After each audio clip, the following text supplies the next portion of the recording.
Hi, welcome to SourceFed. I'm Joe Beretta. My name is Elliot Morgan. Good day. Researchers hailing from the great lands of Norway, Germany, and Britain joined together to form a motley crew of scientific thinkery, and they have deduced that a long-lost ancient continent that was torn asunder by evil plate tectonics long ago resides deep beneath the Indian Ocean. That was one sentence. Back in the day of the supercontinent known as Rodinia, Madagascar and India used to be BFFs, and they were slowly separated over millions of years. A little microcontinent also emerged between the two, and it was known as Mauritius. There it is right there. Look at little Mauritius. So cute. Look at that adorable little microcontinent. Cute sounds.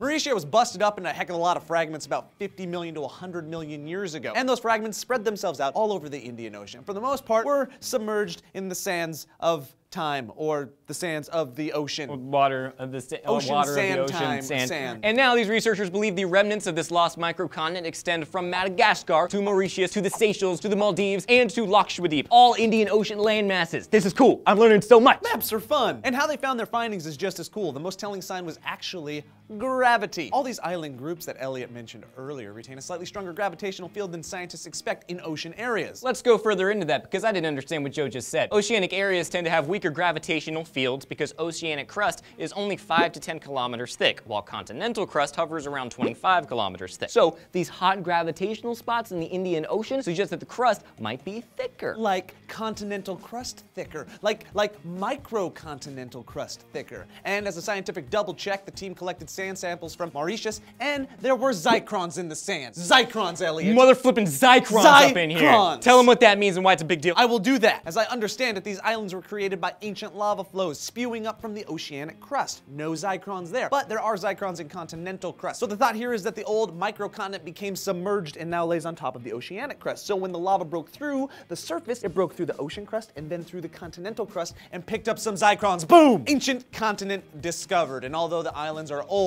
graphic, less than 10 million years old, zycrons are super old, graphic, thousands of millions of years old. Which means we found Atlantis. Or that big ass spaceship from the abyss. Boom! Science! Science kick! Nailed it, science kick. Yeah, it was good. We did a really good job. Science high five. Science high five. Science fist bump. Science this thing. In the comments down below, tell us what you would name your own continent if you had one. Please. Say please. Please. Thank you. After you're done doing that, please like the video, subscribe to the channel, click this annotation for more videos presented to you by the friendly folks at SourceFed, like Elliot Morgan and Joe Beretta. Bye. Bye-bye. No, really, you need to go. This is our house. You were a guest, and now you need to go. I like the end of the videos because you just never know what's going to happen. I know, like, what are they going to do? Get out of our house!